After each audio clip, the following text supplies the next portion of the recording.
Sound వస్తుందా? Hello.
నీ మహోన్నతమైన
స్తోత్రం తండ్రి. మహోన్నత మీరు మా మధ్యలోకి దిగిరండి ప్రభు. ఎక్కడైతే చిన్న మందిగా మీరు కూడుకుని ఉంటారో నేను కన్నలెత్తి చూస్తానన్న దేవా, మా మధ్యలోకి ఇప్పుడే దిగిరమని ప్రార్థిస్తున్నాను. స్తోత్రం ప్రభా తండ్రి, స్తోత్రం తండ్రి. పిల్లలకు అడుగుడా స్తోత్రం ప్రభా. గొప్ప తండ్రి తండ్రి ప్రభా, మీ మహిమను మాత్రమే వెతుకుతామని ప్రార్థిస్తున్నాను తండ్రి. స్తోత్రం స్తోత్రం తండ్రి.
రోజు చిన్నమందిగానే ఉన్నాము. మీరందరూ చాలా మంది ఉన్నారా? అయినా పర్వాలేదు, చూస్తున్నాం. ఈరోజు నేను ఉపవాస ప్రార్థన యొక్క శక్తి, అది మనం ఎలా చేస్తూ ఉన్నామో అనేది మనం కూడా నేర్చుకుంటామండి. ఎందుకంటే నేను మధ్యలో చెప్తున్నా ఉండొచ్చు, కానీ నేను నేర్చుకున్నది మీకు తెలియచేయాలని నేను వచ్చుకుంటున్నాను.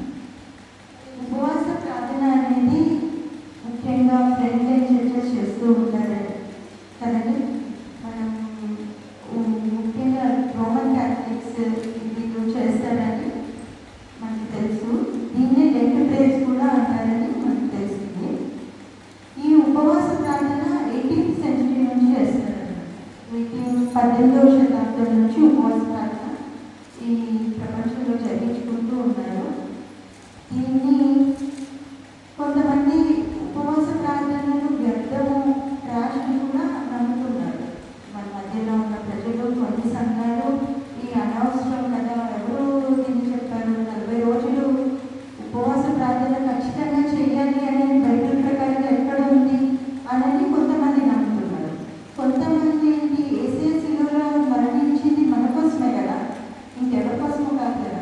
ఆయన శ్రమని మనం కూడా అనుభవిద్దాము, ఆయన శ్రమలో పాలి భాగస్వామిగా మనం ఉంటామనేసి ఈ 40 రోజులు కొంతమంది ఉపవాసం జరుపుకుంటూ ఉన్నారు.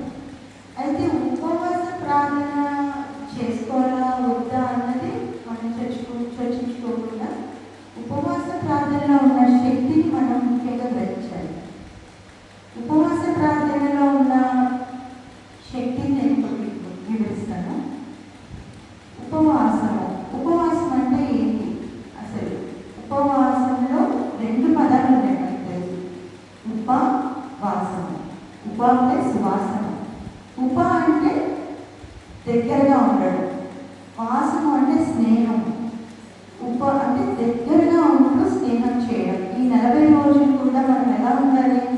దేవునికి దగ్గరగా ఉంటూ, ఉప అనగా దగ్గరగా అని చెప్పాను కదా, దగ్గరగా ఉంటూ దేవుడితో స్నేహం చేయాలి. మామూలు రోజుల్లో మనం ఇలా వచ్చి కూడుకోవడం జరుగుతుందండి, జరగదు కదా. మామూలుగా అయితే మనం రాము చర్చెస్కి, సండే అంటే సండే వస్తాము అని నార్మల్ డేస్లో 40 రోజులు ఇలా పెట్టుకోవాలంటే కుదరదు. కానీ ఇప్పుడు ఏంటి, ఉపవాసం చేయడం వల్ల మనం దేవుని దగ్గరికి వెళ్ళాలి అన్న తలంపు ఆటోమేటిక్గా మన మైండ్లో కలుగుతుంది అన్నమాట. ఈ 40 రోజులు కూడా మనం ఎలా ఉండాలి? దేవునికి దగ్గరగా ఉంటూ ఆయనతో స్నేహం చేయాలి. ఈ లోకంతో కాకుండా లోకాన్ని వదిలేసి మనం దేవునితో స్నేహం చేస్తూ ఉన్నట్టయితే ఉపవాస ప్రార్థన నుండి మనం పొందుకునే ఒక అసాధారణమైన శక్తిని మనం పొందుకోగలం అన్నమాట. ఎందుకు అసాధారణమైన శక్తి? ఎందుకు? మన దేవుడు శక్తివంతుడు కనుక కదండి. ఆయన సూర్యుడు తాకిడి ఎలా ఉంది ఇప్పుడు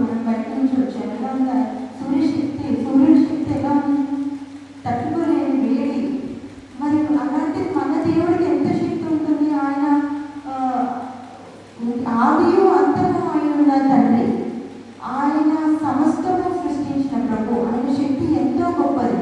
అలాంటిది మనం ఇంత చిన్న ప్రాణంలో ఆయన నుండి శక్తిని పొందుకోవాలంటే మామూలుగా లోకంలో జీవిస్తే మనం పొందుకోగలమా? లేదు కదండి.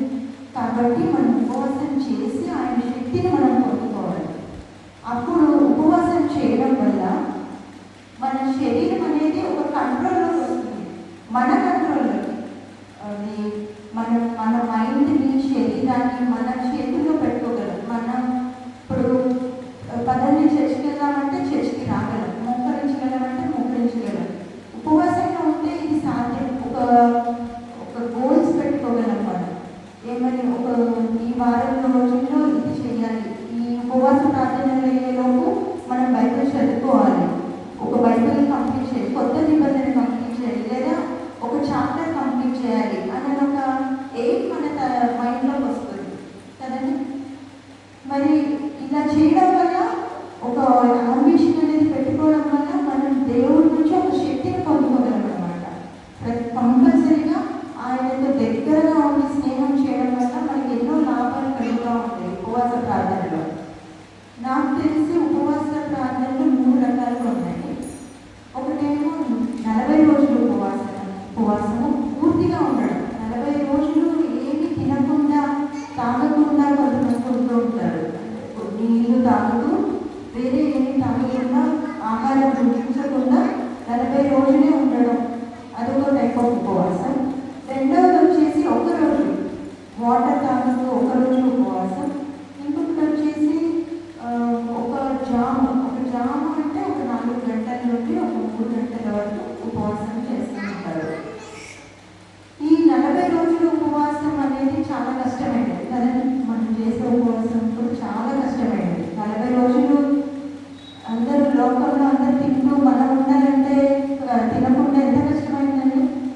కానీ ఇలా ఉండాలి అనేసి మనకి మన బైబిల్ నుంచి 3 చూపించారు.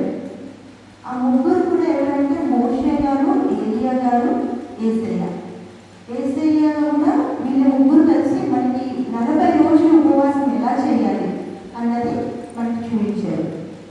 ఈ 40 రోజుల ఉపవాసం చేస్తున్నప్పుడు మనకి ఏమవుతుంది? మన శరీరము ఆకలి అనిపిస్తూ ఉంటుంది, దప్పిక అనిపిస్తూ ఉంటుంది, నీరసం అనిపిస్తూ ఉంటుంది. కానీ అలా అనిపించినప్పుడల్లా తృప్తిపరిచే దేవుడు మనకు ఉన్నాడు కదండి. మన దేవుడు తృప్తిపరిచే దేవుడు అయి ఉన్నాడు. ఒకసారి ఎవరైనా 2 కొరింథీ 4 చదువుతారా?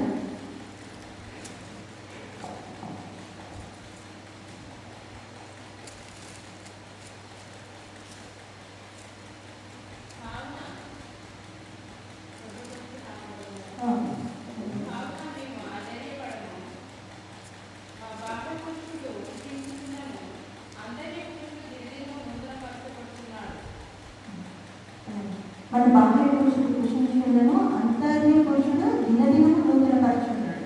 అంటే ఏంటి?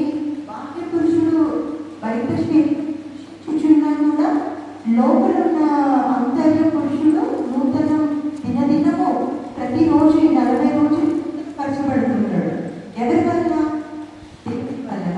దేవుని సహాయంతో మన దినదినము మన శక్తి అధికమవుతూ మనం నూతన పరచబడుతూ ఉన్నాము.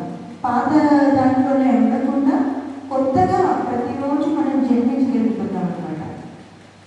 ఇలా ఆత్మను బలపరచబడుతూ శరీరంలో కృషించుకుంటున్నా కూడా మనం ఆత్మను బలపరచుకోవాలి అని అంటే అది కేవలం దేవునితో స్నేహం చేస్తే కుదురుతుంది కదండి.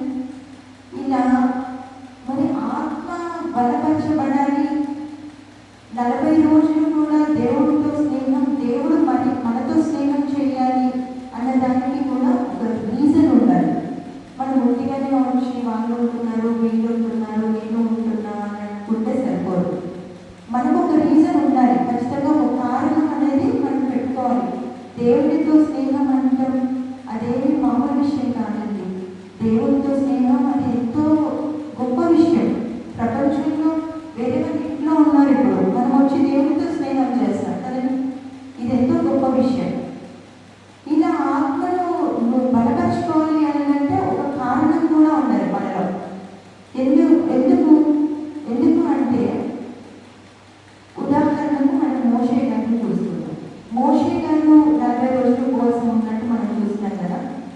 మోషే గారు ఎందుకున్నారు ఉపవాసం ఒకసారి చూడు.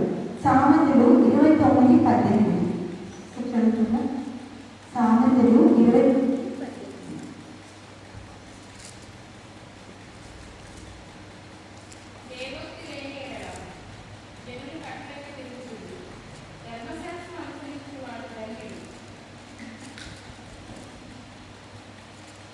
దేవోక్తి లేని ఎడల జనులు కట్టులేక తిరుగుదు, ధర్మశాస్త్రం అనుసరించేవాడు ధన్యుడు. అంటే మనుషులు ఇప్పుడు ఎలా తిరుగుతున్నారంటే కట్టులేక తిరుగుతున్నారు. కానీ ధర్మశాస్త్రం పట్టుకొని మనం ఇక్కడికి వచ్చిన వాళ్ళందరూ ధన్యులు. ధన్యులు అంటే బ్లెస్డ్, నియర్ బ్లెస్డ్ పీపుల్. మనం ఇక్కడ ఉన్నాం కాబట్టి ఆల్రెడీ బ్లెస్ అవుతున్నాం ఆయనలో. ఇప్పుడు ఆ ధర్మశాస్త్రం అనేది ఎవరు తీసుకొచ్చారు? మోషే గారు తీసుకొచ్చారు. మోషే గారు ఎక్కడి నుంచి తీసుకొచ్చారు? 40 రోజులు ఉపవాసం కొండపైకి వెళ్ళి ఆయనతో ఎక్కడైనా తిరిగారండి? అడవుల్లో కానీ చెట్లలో కొండల్లో ఎక్కడైనా తిరిగారా? లేదు కదా. మోషే గారు 40 రోజులు దేవునితో ఉండి గడిపి అక్కడ ఆయనతో మాట్లాడి ఆయన నుండి పలకల్ని తీసుకొని ధర్మశాస్త్రాన్ని మనకి ఇవ్వడానికి ఆయన తీసుకొని వచ్చారు. ఎందుకు? మనని ధర్మంగా మార్చడానికి.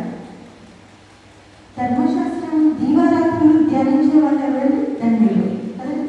ఆ ధర్మశాస్త్రం మరి రాకపోయింటే మనం ధన్యులుగా మారే వాళ్ళం కాదు. కాబట్టి మోషే గారు ఆ ధర్మశాస్త్రం కోసం, మన కోసం ప్రజల్ని కట్టులేక తిరుగుతున్నారు కనుక ప్రజల్ని మార్చడానికి ధర్మశాస్త్రాన్ని తీసుకొని వచ్చారు. అదేవిధంగా ఏలియా గారు కూడా 40 రోజులు ఉండడం జరిగింది బైబిల్లో. ఎందుకంటే ఆహాబ్ అనే రాజు, యెజెబెల్ అనే అతని భార్యతోని కలిసి ఇప్పుడు అన్య దేవతలకి పూజించాలి అని అనేసి వాళ్ళని 30 లక్షల కాలుబలాన్ని అన్య దేవతలకు తిప్పడానికి ఆహాబ్ అనే రాజు ప్రయత్నిస్తుండగా ఏలియా అనే ప్రవక్త ఏం చేస్తున్నారు? దేవుని దర్శనం కోసం ఈ ప్రజలు ఇలా మారిపోతున్నారు, వేరే అన్య దేవతల్ని ఫాలో అవుతారేమో అనేసి ఏలియా గారు ఏం చేశారు?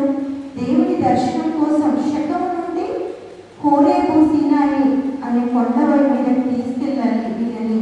శకము అనే కొండ మీద యేసయ్య దర్శనం కోసం ఆయన ఉపవాసం చేయడం జరిగింది. ఇక్కడ ఈయన ప్రజలతోటి దేవుని దర్శించాలని కోరుకున్నారు. ఆయన కోసం దర్శించాలని కోరుకున్నారా? లేదు కదండి. ఎవరి కోసం? ప్రజల కోసం. మోషే గారు కూడా ప్రజల కోసమే చేశారు ఉపవాసం అనేది. ఏలియా గారు కూడా ప్రజల కోసమే చేసినట్టు మనం చూస్తున్నాం. అదేవిధంగా యేసయ్య కూడా ఉపవాసం చేసినట్లు మన బైబిల్లో ధర్మశాస్త్ర గ్రంథంలో రాయబడి ఉంది. ఎందుకు యేసయ్య ఉపవాసం చేశారు? ఆయన గొప్ప దేవుడు అయ్యి కూడా మరి యేసయ్య ఉపవాసం చేయడం మనం చూస్తున్నాం. ఎందుకంటే యేసయ్య మనకి మాదిరి చూపించడానికి. మనం ఆయన దేవుడయ్యి కూడా నేను కూడా ఉపవాసం చేసిన, మీరు కూడా నన్ను పోలి నడుచుకోండి, నన్ను చూసి ప్రవర్తించండి, ఈ లోకంలో మీ ఆత్మను బలపరుచుకోండి. మన కుటుంబంలో, మీ కుటుంబంలో మీ పిల్లల కొరకు మీరు ప్రార్థన చేయండి. శోధనలో పడకుండా ఉండాలంటే ఉపవాసం చేయండి, ప్రార్థన చేయండి అని ఆయన మనకి మాదిరి చూపించడానికి ఉపవాసం ఉన్నారు. అంతేగాని ఆయన ఏదో గొప్ప దేవుడు కాబట్టి 40 రోజులు నేను ఉండగలను అని చూపించడానికి కాదు. ఆయన మానవ శరీరంలో ఉండి మన మాదిరి చూపించడానికి, మనకి ఎగ్జాంపులర్గా ఉపవాసం చేశారు ఆయన. అదేవిధంగా మత్తయి సువార్త 26:41 చూద్దాం.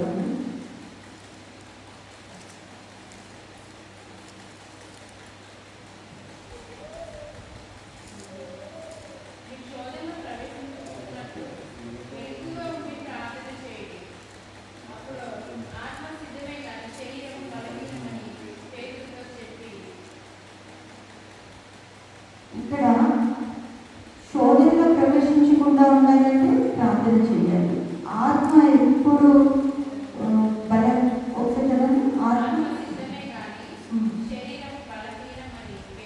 ఆత్మ ఎప్పుడు సిద్ధంగానే ఉంటుంది, కానీ శరీరం లొంగుద్దండి. ఒకవేళ మన మైండ్, మన బాడీ, మన సోల్ అనేది ఒకవేళ మన ప్రార్థన చేయాలి అనే ఆత్మలో అనిపించిన ఒక్కొక్కసారి బాడీ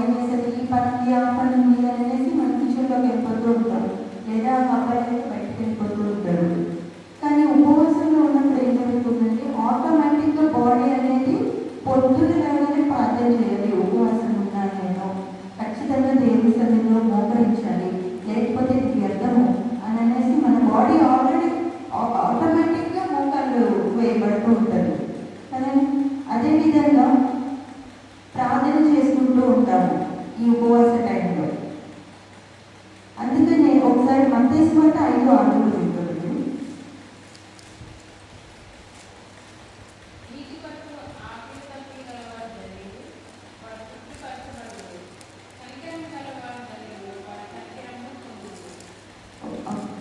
ఇప్పుడు ఇట్లా ఉండడం వల్ల, ఉపవాసం వల్ల ఇంకేం జరుగుతుంది? మనం నీతిగా ప్రవర్తించాలని ప్రయత్నిస్తూ ఉంటాం కదా, నీతిగా ఉండడానికి చూస్తాం. తప్పులు చేయకుండా, ఇంకేమైనా వ్యర్థమైన ఆలోచనలు ఆలోచించకుండా, పగలు ప్రతీకారాలు పెట్టుకోకుండా నీతిగా జీవించాలని మనం ప్రయత్నిస్తూ ఉంటాం.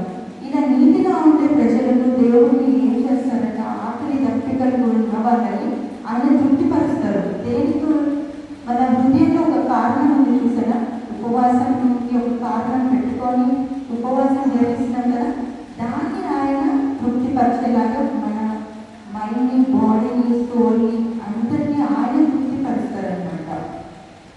అదేవిధంగా మనం ఉపవాసం చేసేటప్పుడు ఏం చేయాలి, ఎలా చేయాలి అని కూడా చూద్దాం ఒకసారి. నెహెమ్యా 9:1-5 చదువుతాం.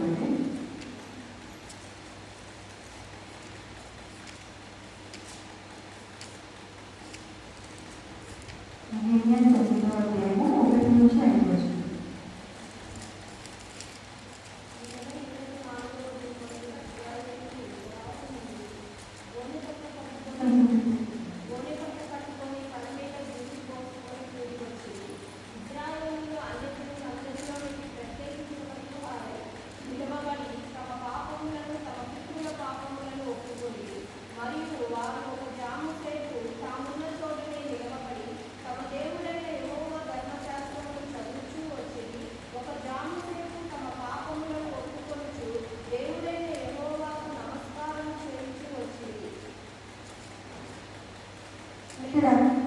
ఇక్కడ ఇశ్రాయేలు ప్రజలు కూడా ఉపవాసం చేస్తున్నారు. నెహెమ్యా 9వ అధ్యాయంలో ఇశ్రాయేలు ప్రజలు ఏం చేస్తున్నారు, ఎలా చేస్తున్నారు? ఇశ్రాయేలు ప్రజలు ఉపవాసం ఏర్పాటు చేసుకున్నప్పుడు తమ పాపములు, తన పితరుల పాపములను ఒప్పుకున్నారనమాట. ఫస్ట్ ఏం చేస్తున్నారు? తమ పాపములు, తమ పితరుల పాపాలు ఒప్పుకుంటున్నారు. తర్వాత ఒక జాము సేపు, ఒక జాము అంటే మీకు చెప్పాను కదా, 4 hours అంటే పొద్దున 6 నుంచి 9 వరకు ఒక జాము, 9 నుంచి 12 వరకు, 12 నుంచి 9, మళ్ళీ 9, మళ్ళీ 9 నుంచి ఉదయం 6. ఇట్లా ఒక జాము సేపు నిలవబడి ధర్మశాస్త్రాన్ని చదువుతున్నారంట. ఒక్కటే ప్లేస్లో నుంచొని ఎవరైనా మనమైతే చదువుతామంటే ధర్మశాస్త్రాన్ని బయట చదువుతామా, 1 గంట చదువుతున్నామా, ఉపవాసం ఉంటున్నాం కదా, చదువుతున్నాం.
25-26 చూద్దాం ఒకసారి.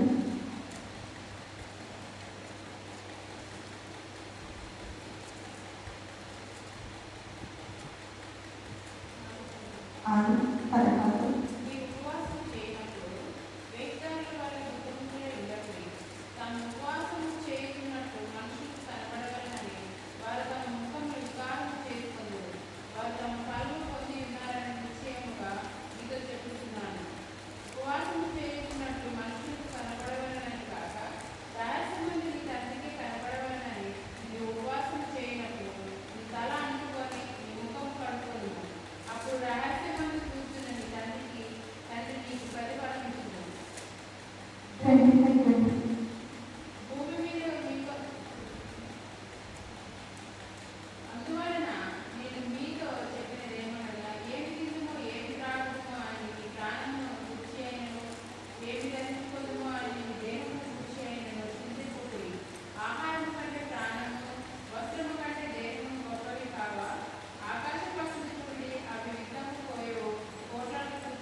అందుకనే ఏం చేయాలంటే ఉపవాసం ఉన్నప్పుడు మనము దుఃఖముఖంతో కాకుండా ఇవాళ ఆకలి అవుతుంది అని హెడ్ఏక్ వస్తూ ఉంటుంది ఒక్కొక్కటి అయినా కూడా మనం దుఃఖముఖం పెట్టుకోకుండా తల అంటుకొని ఇల్లు శుభ్రం చేసుకొని మన మైండ్ని మన మనసుని కూడా శుభ్రం చేసుకొని దేవుడి దగ్గరికి రావాలి.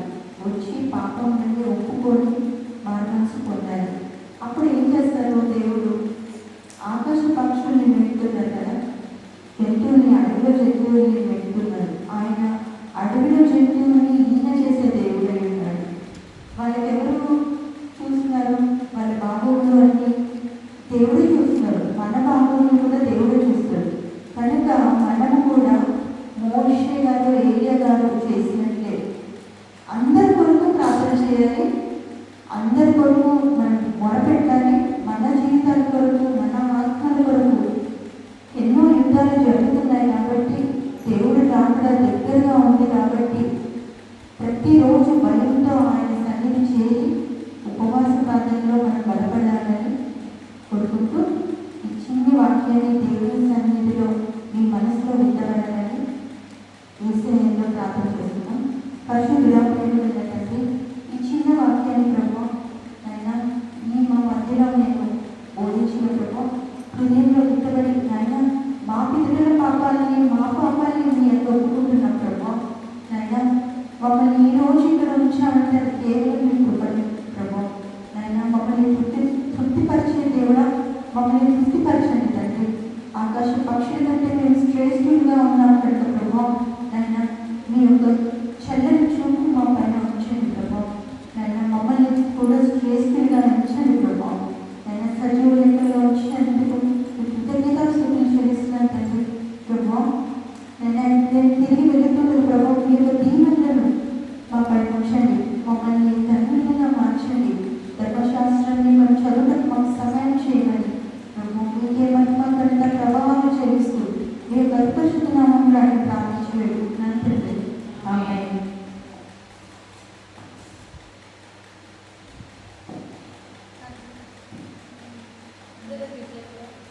ఇది వాక్యం